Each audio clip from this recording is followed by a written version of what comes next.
క్షేత్రస్థాయిలో ప్రభుత్వ సంక్షేమ పథకాల అమల్లో భాగంగా అంగన్వాడీ కేంద్రంలో చిన్నారులకు గర్భిణీలకు అందిస్తున్న పౌష్టికాహార నాణ్యతను కలెక్టర్ ప్రసన్న వెంకటేష్ పరిశీలించారు.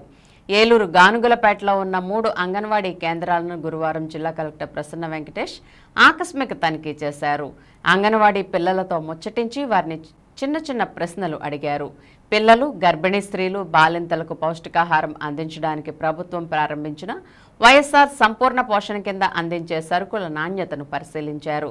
రక్తహీనత, పౌష్టికాహారలేమి నివారించాలనే లక్ష్యంతో వైఎస్ఆర్ సంపూర్ణ పోషణ కింద పౌష్టికాహారాన్ని అందించడం జరుగుతుందని అన్నారు.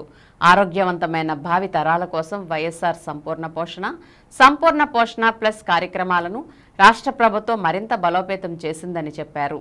కలెక్టర్ వెంట ఏలూరు ఆర్డీఓ ఎన్ఎస్కే కజావలి, తహసీల్దార్ Somashekar, ICDS PD KVL Padmavathi, CDPO Padmavathi తదితరులు పాల్గొన్నారు.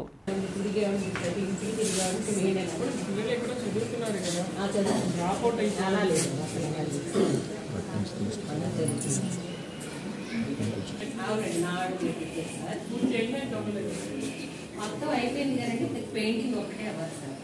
ఈ లైట్ కూడా పెట్టాలి. సరే వీటి వల్ల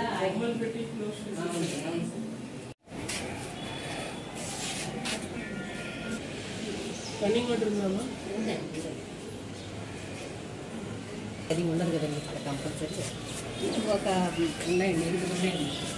చెప్పకుండా వచ్చేమో అయినా శుభ్రంగా లేదండి, రోజుకి